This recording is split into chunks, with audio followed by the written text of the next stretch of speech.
Okey, Assalamualaikum dan selamat sejahtera. Okey, cikgu dah bagi soalan ni.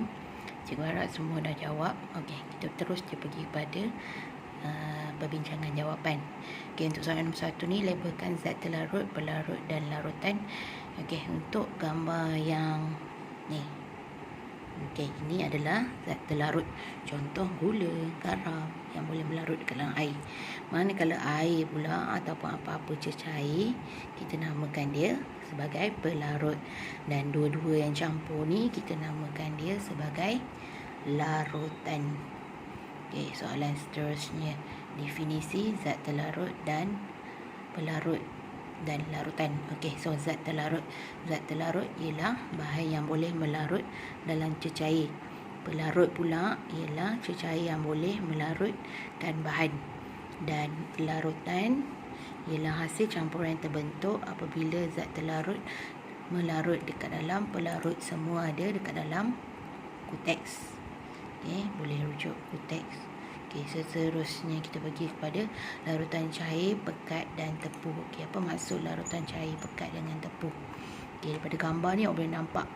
Okey, katakanlah yang bintik-bintik merah ni adalah zat terlarut dan yang ni ialah pelarut lah. So, kalau larutan cair, maksudnya kuantiti zat terlarut adalah sedikit. Kalau larutan pekat, kuantiti zat terlarut banyak. Dan kalau larutan tepu, kuantiti zat terlarut berlebihan. Okey, apa beza dia antara larutan pekat dengan tepu? Kalau pekat masih lagi boleh melarut sedikit sahaja zat terlarut, manakala larutan tepu dia dah akan hasilkan mendakan. Okey, awak boleh buat eksperimen sendiri kat rumah. Okey, awak guna gula atau garam. Kalau mak awak tak marah lah. Okey, soalan keempat.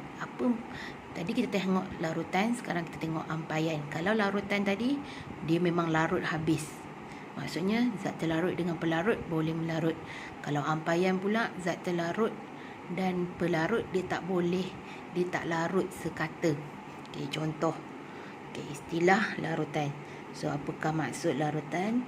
Campuran jernih yang terhasil apabila zat terlarut larut dalam pelarut.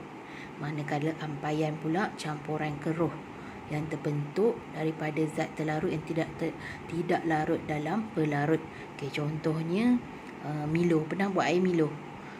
Okey, kalau awak tengok air Milo kan dia macam dia larut tapi ada lagi yang tak terlarut. So dia akan hasilkan campuran yang keruh. Itu kita namakan dia ampaian. Okey, apa maksud ketelarutan? Okey, cikgu tak tahu, boleh buka teks. Okey, ketelarutan. Okey, ketelarutan ialah kuantiti maksimum zat terlarut yang dapat larut dalam 100 meter pelarut pada suhu yang tertentu. Ketelarutan. Okey, boleh faham tak? Fahamlah. Maksudnya berapa banyak zat terlarut yang boleh larut dekat dalam 100 ml pelarut. Okey, kadar ketelarutan. Okey, kadar ketelarutan tinggi bermaksud dia cepat larut. Kadar ketelarutan rendah bermaksud dia lambat larut. Okey. Okey, so apakah faktor yang mempengaruhi kadar ketelarutan? Okey, yang pertama kita ada suhu pelarut. Okey, suhu pelarut contohnya kalau awak guna air panas dengan air sejuk, mana yang cepat larut? Guna air panas kan? Maksudnya suhu pelarut tinggi, maka kadar ketelarutan tinggi. Maksudnya cepat larut, kadar ketelarutan tinggi.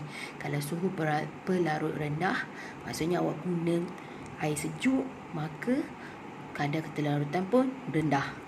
Okey, itu faktor yang pertama, suhu pelarut. Faktor yang kedua, kita ada kadar kacauan. Okey, satu awak kacau perlahan, satu lagi awak kacau laju. Okey, kadar kacauan tinggi maksudnya kacau laju, so kadar ketelarutan akan tinggi. Lagi laju awak kacau, lagi cepat dia melarut. Okey, kalau kadar kacauan rendah, maksudnya perlahan awak kacau, maka kadar ketelarutan pun rendah, lambatlah larut. Okey, itu faktor yang kedua. Okey, faktor yang ketiga, saiz zat terlarut.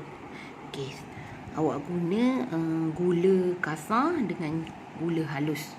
Mana yang cepat larut? Okey, kalau gula kasar, saiz zat terlarut besar. Kalau gula halus, saiz zat terlarut rendah. So bila awak jadi kalau saiz zat terlarut besar, kadar ketelarutan rendah. Dia terbalik. Cikgu terus dia bagi jawapan untuk lengkapkan jadual berikut. Ni. So awak boleh tulis kadar ketelarutan tinggi ke rendah. Okey, apa maksud koloid pula? Cari dalam buku teks. Koloid ialah campuran dua atau lebih zat terlarut tersebar secara sekata, tetapi campurannya tak jernih dan juga tidak menghasilkan mendakan. Okay, kalau kita tengok larutan tadi, larutan dia adalah campuran yang jernih, manakala ampaian pula campuran yang keruh. Tapi untuk koloid, dia ni tak ada mendakan. Kalau ampaian ada mendakan kan, koloid ni dia tak ada mendakan dan tidak jernih. So dia tengah-tengah antara larutan dengan koloid. Kalau larutan dia jernih, kalau koloid tak jernih, dia keruh. Kalau ampaian ada mendakan, koloid tak ada mendakan. Itu maksud dia. Contoh, busa, krim pencukur, susu, mayonis. Contoh. Ni cikgu bagi.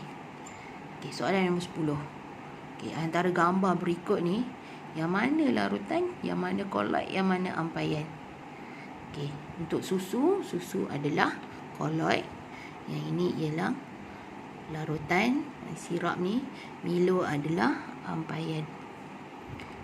Kenapa air dikenali sebagai pelarut semesta? Air dikenali sebagai pelarut semesta kerana keupayaannya untuk melarutkan hampir semua bahan, sama ada pepejal, cair ataupun gas. Sebab tu kita panggil pelarut semesta.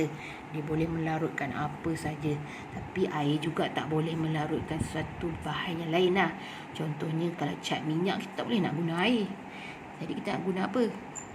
Ni contoh lain. Pelarut bukan air, kita ada alkohol, kerosene, asetan dan juga terpeti. So cikgu dah jawab soalan nombor 12. Seterusnya latihan formatif 5.2. Nanti awak buat, cikgu bagi jawapan. Terima kasih.